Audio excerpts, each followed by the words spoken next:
Hello guys, कैसे हैं आप सब लोग। लेवल अप के एपिसोड 52 के साथ हाजिर हूँ। लास्ट एपिसोड के एंड पे हमने देखा था जिन्वू और रियोजी गोटो के दरमियान एक फाइट हो रही होती है। रियोजी गोटो जिन्वू के मुस्कुराने की वजह से काफी ज्यादा गुस्सा हो जाता है और अपने ब्लड लस्ट मूड में चला जाता है, जिसकी वजह से जिन्वू कहता है अगर ये इसी तरह अपने ब्लड लस्ट को बढ़ाता रहा तो मेरे पास विंडो ओपन हो जाएगी और इसको मारने के अलावा मेरे पास कोई रास्ता नहीं बचेगा। गोटो बड़ी ही स्पीड के साथ जिन्वू पर अटैक करता है, लेकिन जिन्वू जल्दी से उसके हाथ को पकड़ लेता है बजाय उसकी कलाई को पकड़ने के, और साथ ही वो मुस्कुरा रहा होता है। जिन्वू गोटो से कहता है अगर मैं थोड़ा सा भी स्लो होता तो तुमने तो मेरी आंख ही निकाल दी थी। गोटो भी जिन्वू की तरफ देखकर हैरान होता है और कहता है इसने मेरी रिस्ट को क्यों नहीं पकड़ा, इसने मेरे हाथ को क्यों पकड़ा है। अगर ये मेरी कलाई को पकड़ता तो ये मैच खत्म हो जाता और ये जीत जाता।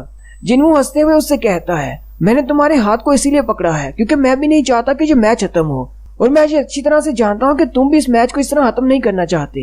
साथ ही वो दोनों बहुत ज्यादा गुस्सा हो जाते हैं और अपनी पावर्स को रिलीज करते हैं। उनकी पावर्स को रिलीज होते देखकर युनहू और चाहिन भी बहुत ज्यादा हैरान हो जाते हैं। जिन्वू और गोटो अपनी फुल पावर्स के साथ जैसे ही आगे बढ़कर फाइट करने लगते हैं, उसी वक्त उनके अपने अपने साथी आगे बढ़ते हैं, उनको पकड़ लेते हैं। जिन्वू को चाहिन और युनहू ने पकड़ रखा होता है, जबकि गोटो को भी उसके गिल्ड के बंदे पकड़ लेते हैं। जबकि गोटो की गिल्ड का एक हंटर उन दोनों के दरमियान आइस के बड़े बड़े क्रिस्टल्स बना देता है ताकि वो एक दूसरे तक न पहुंच सके। व्हाइट टाइगर गिल्ड के मास्टर जिन्वू से कहते हैं हमें इस मैच को यहीं पर खत्म करना होगा। 4 दिन बाद इस बंदे ने हमारी रेड को लीड करना है जो कि जेजू आइलैंड पर जाने वाली है। अगर तुमने इसको जख्मी कर दिया तो फिर हम क्या करेंगे। युनहू जल्दी से हानिकावा से कहते हैं अपने मास्टर को बोलो इस मैच को यहीं पर खत्म कर दे, हमारी आज की प्रैक्टिस सेशन यहीं पर खत्म होगा। हानिकावा से कहती है ठीक है मैं अभी कहती हूँ। जिन्वू भी थोड़ा सा शांत हो जाता है। युनहू से कहते हैं क्या मैं इंटरफियर तो नहीं कर रहा। जिन्वू कहता है नहीं कोई बात नहीं, तुमने ठीक किया।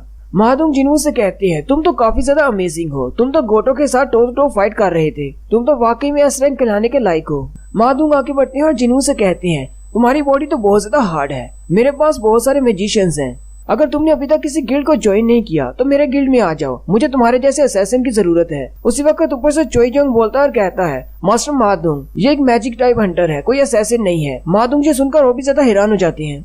जिन्वू सोच रहा होता है अब तो मुझे सबका पता चल चुका है कि यहाँ पर जितने भी एस रैंक के हंटर्स हैं उनकी स्ट्रेंथ कितनी है, और साथ ही वो कहता है मुझे एक और बात का पता चला है, यहाँ पर जितने भी हाई लेवल के एस रैंक के हंटर्स हैं उनको अभी तक ये नहीं पता चला कि उनके शैडोज में मेरे शैडोज हैं, यानी उनके शैडोज में मेरे शैडो सोल्जर्स हैं, लेकिन वो अभी तक उनको सेंस नहीं कर पाए। जिन्वू कहता है चलो बाकी सब की तो हैर है, गोटो रियोजी भी अभी तक सेंस नहीं कर पाया कि उसके शैडो में मेरे शैडो सोल्जर्स छुपे हुए हैं। जिन्वू चेयरमैन गन ही से कहता है आपने मुझसे पूछा था कि क्या मैं जेजू आइलैंड की रेड में हिस्सा लेना चाहता हूँ या नहीं, तो मैं अभी आपको अपना फैसला सुनाता हूँ। यहाँ पर जिन्वू के फैसले के बारे में नहीं बताते, लेकिन जिन्वू उनके साथ रेड में नहीं जा रहा। जबकि उसी वक्त रियोजी गोटो का चेहरा दिखाते हैं जो कि पसीने से तरबतर होता है और वो बहुत ज्यादा परेशान होता है क्योंकि उसने जिन्वू की पावर्स देखी हैं। नेक्स्ट सीन फिर से व्हाइट टाइगर गिल्ड की बिल्डिंग का होता है। मास्टर युनहू अभी भी अपने ऑफिस में बैठे होते हैं और यही सोच रहे होते हैं क्या ये वाकई में पॉसिबल है कि कोई ऐसा हंटर जो कि मुसलसल ग्रो करता है। जिन्वू को डबल अवेकनिंग मिली है लेकिन वो ग्रो करता जा रहा है। लास्ट टाइम जब मैं उससे मिला था उसकी स्ट्रेंथ उससे भी बढ़ चुकी है। मास्टर युनहू कहते हैं मुझे नहीं लगता कि उसकी प्राइस क्या होगी क्योंकि वो बहुत ज्यादा पावरफुल है। मैं तो उसे अपने हंटर गिल्ड में लाना चाहता था लेकिन ये अब नामुमकिन लगता है। मुझे लगता है शायद मुझे अपने प्लान बी को इनिशिएट करना होगा।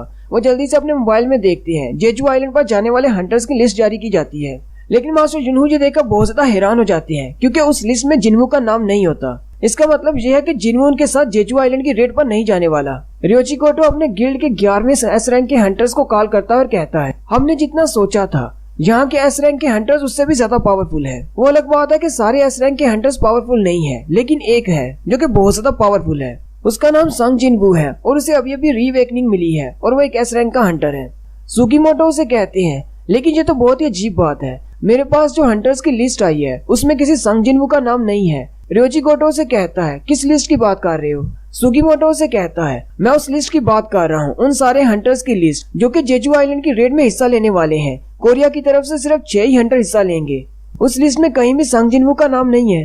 रियोजी गोटो से कहते हैं लेकिन ऐसा कैसे हो सकता है, चेयरमैन गोगानी को उसे साथ भेजना चाहिए। सुगीमोटो से कहते हैं कोई बात नहीं, वैसे भी हमारे पास 16 एस रैंक के हंटर्स हैं, कोई मुश्किल नहीं होगी, तुम लोग बस वहाँ पर जाने की तैयारी करो। नेक्स्ट सीन जेजू आइलैंड का होता है जहाँ पर चिंडियो के नेस्ट के अंदर दिखाया जाता है। चिंडियो की क्वीन कैरी होती है हमें इस आइलैंड को छोड़ना होगा। यहाँ पर मेरे बच्चों के लिए ज्यादा खाना नहीं है। मेरे बच्चों ने अब एक दूसरों को खाना शुरू कर दिया है। यहाँ पर मेरे बच्चों के लिए बिल्कुल भी खाना नहीं बचा। हमें यहाँ से बाहर निकलना होगा। ऐसा आखिर कब तक चलेगा? मुझे एक स्ट्रॉन्ग सोल्जर की जरूरत है। वहीं पर उसके बहुत सारे एग्स में से एक बड़ा सा एग होता है जिसके अंदर एक बड़ी सी चूंटी होती है। क्वीन उस एग की तरफ देख रही होती है और कहती है, मुझे एक अल्टीमेट सोल्जर की जरूरत है जो कि मेरे बच्चों को लीड कर सके। अगर मेरे बच्चों को यहाँ पर जिंदा रहना है तो हमें इंसानों के दिल में खौफ पैदा करना होगा। हमें उन्हें डरा कर रखना होगा, वरना हमें मारने के लिए फिर से आएंगे जैसे कि वो हर बार आते हैं। हमें बहुत ज्यादा स्ट्रॉन्ग बनना होगा। और उसी वक्त दिखाते हैं उस बड़े से एग में से एक चींटी बाहर निकलती है और वो अपनी पावर को रिलीज करती है जो कि बहुत ज्यादा पावरफुल है।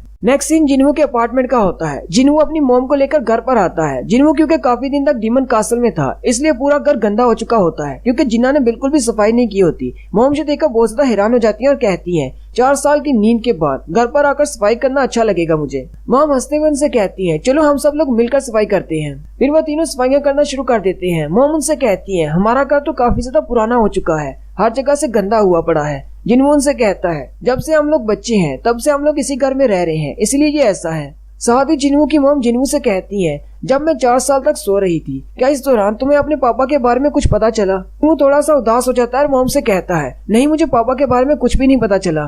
जिन्हू साथ ही सोच रहा होता है, अगर मॉम को इस बारे में पता चल जाए कि मैं भी एक हंटर हूँ और अपनी डैड की तरह का ही काम कर रहा हूँ तो क्या मॉम उसके लिए भी बहुत ज्यादा उदास हो जाएंगी। जिन्हू कहता है, हम लोग सिर्फ अपने डैड की वजह से इस घर को छोड़कर नहीं जा रहे। यहाँ पर हमारे डैड की बहुत सारी यादें हैं। हालांकि अब मैं एक एस रैंक का हंटर हूँ, मैं इतना ज्यादा पैसा कमाता हूँ कि मैं अपने लिए एक नया घर खरीद सकता हूँ। हम लोग इसी घर में रुकना चाहते हैं क्योंकि मॉम को लगता है कि डैड इसी घर में वापस आएंगे। साथ ही जिन्हू कहता है, इसलिए मैं जेजू आइलैंड की रेड पर नहीं गया क्योंकि मेरी मॉम अभी अभी जागी है और उन्हें मेरी जरूरत है। मैं इस घर को छोड़कर नहीं जा सकता। जिन्हू कहता है, हालांकि जेजू आइलैंड पर एंट्स बहुत ज्यादा म्यूटेंट होती जा रही है और उनकी एवोल्यूशन बढ़ती जा रही है। कोरिया ने वहाँ पर 3 रेड्स की थी और तीनों रेड्स के दौरान उन्हें मुख्तलिफ तरह की चींटियां मिली थी। पहली जनरेशन अलग थी जबकि दूसरी उससे भी अलग और तीसरी उससे भी ज्यादा इवॉल्व थी। क्योंकि रेड शुरू होने में ज्यादा वक्त नहीं है इसलिए टीवी पर सिर्फ यही न्यूज चल रही है। उन चींटियों के बारे में बताया जा रहा है कि वो चींटियां कितनी ज्यादा पावरफुल है। जिन्हू अपने मोबाइल पर सोशल मीडिया को चेक करता है तो जिन्हू के बारे में बहुत सारे कमेंट्स होते हैं। क्योंकि जिन्हू इस रेड को ज्वाइन नहीं कर रहा इसलिए बहुत सारे लोगों के जहन में ये सवाल होता है, आखिर जिन्हू इस रेड को क्यों ज्वाइन नहीं कर रहा? क्या उसमें बहुत ज्यादा एटीट्यूड है कि वो इस रेड को ज्वाइन नहीं करना चाहता क्योंकि वो इस रेड को मामूली समझ रहा है, या फिर वो वाकई में एस रैंक का हंटर है ही नहीं, वो अभी भी वीकेस्ट हंटर है, वो एक ई रैंक का हंटर है इसलिए वो डर कर भाग गया है। जिन्हू गली में चलता हुआ जा रहा होता है और कहता है, मुझे इन सारे हेट कमेंट से कोई फर्क नहीं पड़ता, लेकिन पता नहीं जिन्ना क्या रिएक्ट करेगी। उसी वक्त जिन्हू को जिन्हो की कॉल आती है। जिन्हू उससे पूछता है, क्या तुम अभी भी होटल में रह रहे हो? जिन्हो से कहता है, नहीं, मैंने अपनी मॉम को कॉल की थी और मेरी मॉम ने मेरे रहने के लिए एक प्लेस का अरेंज किया है और हम लोग इसी जगह को अपना ऑफिस बनाएंगे। अगर तुम देखना चाहो तो आकर देख सकते हो। जिन्हो जल्दी से उस जगह पर चला जाता है। जिन्हो से कहता है, अगर हम अपना एक गिल्ड स्टार्ट करने वाले हैं तो हमें एक ऑफिस की जरूरत पड़ेगी और ये वाली जगह तो आपके घर से भी ज्यादा दूर नहीं है। जिन्हो से कहता है, ये कुछ ज्यादा बड़ी नहीं, सिर्फ हम दोनों के लिए। जिन्हो से कहता है, सिर्फ हम 2 लोग नहीं है, एक गिल्ड शुरू करने के लिए हमें 3 लोगों की जरूरत है। जिन्हो कहता है, इसका मतलब हमें एक और हंटर को रिक्रूट करना होगा। साथ ही जिन्हो सोच रहा होता है, मेरे पास एक हंटर है जो कि इस पोजीशन के लिए बिल्कुल परफेक्ट रहेगा। साथ ही जिन्हो से कहता है, एक और बात है जो मुझे तुमसे करनी है, एक फॉरेनर हंटर है जो तुमसे मिलना चाहता है। जिन्हो से कहता है, वो कौन है? जिन्हो अपनी जेब से उसका कार्ड निकालता है और कहता है, वो 17 सितंबर तक यहीं पर रुका हुआ है, वो तुमसे मिलना चाहता है। जिन्हो जैसे जिन्हो के हाथ से बिजनेस कार्ड लेने लगता है उसी वक्त उसे कुछ महसूस होता है और जिन्हो जल्दी से अपने शैडो एक्सचेंज स्किल को इस्तेमाल करते हुए अपनी गली में चला जाता है। ये देखकर जिन्हो बहुत ज्यादा हैरान हो जाता है क्योंकि जिन्हो के सामने एक शैडो सोल्जर खड़ा होता है। जबकि जिन्हो उस शैडो सोल्जर की जगह पर चला जाता है उसी वक्त गली का सीन दिखाते हैं। एक पागल हंटर एक लड़की के गले पर चाकू रखकर खड़ा होता है और उस लड़की से कहता है, अगर तू चिल्लाई तो तू यहीं पर मरेगी। तुझे पता है ना कि इस गली में कितने ज्यादा लोग मरे हैं। वो लड़की आगे से रो रही होती है और कहती है, प्लीज मुझे छोड़ दो। वो हंटर उसे कहता है, मुझे ये नेबरहुड बहुत ज्यादा पसंद है क्योंकि यहाँ पर किसी को भी मार दो, किसी को फर्क नहीं पड़ता। उसी वक्त जिन्हो उसके पीछे खड़ा होता है और उसे कहता है, मुझे भी ये नेबरहुड बहुत ज्यादा पसंद है, लेकिन मुझे समझ नहीं आ रही तुम ये सब कुछ कर क्यों रहे हो। वो हंटर पीछे की तरफ घूमता है और जिन्हो से कहता है, अब क्या तू मुझे यहाँ पर लेक्चर देने के लिए आया है? मेरे पास कोई भी रीजन नहीं है, मुझे बस ये करना पसंद है, मैं तो मजे के लिए ये सब कुछ करता हूँ। और साथ ही वो जिन्हो पर अटैक करने के लिए आगे बढ़ता है और जिन्हो के कंधे पर हाथ रख के कहता है, जब भी मैं अपने आप से किसी कमजोर चीज को देखता हूँ तो मेरा दिल करता है कि उसको मार डालूं। लेकिन जिन्हो भी उसे कहता है, मुझे तुम्हारी बात की समझ आ रही है। वो हंटर बहुत ज्यादा घबरा जाता है क्योंकि अपना नाइफ उसने जिन्हो के सीने पर लगाया होता है, लेकिन वो अंदर दंस ही नहीं रहा होता। जिन्हो की बॉडी इतनी ज्यादा हार्ड है उसी वक्त पलक झपकने की स्पीड में जिन्हों उसी के नाइफ से उसकी बॉडी पर बहुत सारे कट लगाता है, जबकि उसके पाँव के टेंडेंस को भी काट देता है। वो नीचे गिरकर चिल्लाना शुरू कर देता है।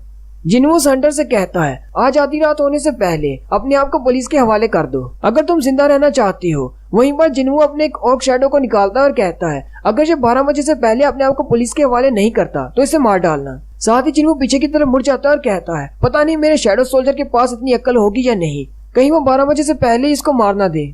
फिर जिन्हों वापस अपने घर की तरफ चल पड़ता है और कहता है, कल जेजू आइलैंड की रेड स्टार्ट होने वाली है। और अब हम लोग नेक्स्ट एपिसोड में जेजू आइलैंड की रेड देखेंगे कि 16 एस रैंक के हंटर्स जेजू आइलैंड पर जाकर क्या करने वाले हैं। यहीं पर हमारी एपिसोड 52 का एंड होता है। एक्सप्लेनेशन अच्छी लगी हो तो कमेंट करके जरूर बताएं। चैनल को सब्सक्राइब कर दें, वीडियो को लाइक और शेयर कर दें। शुक्रिया।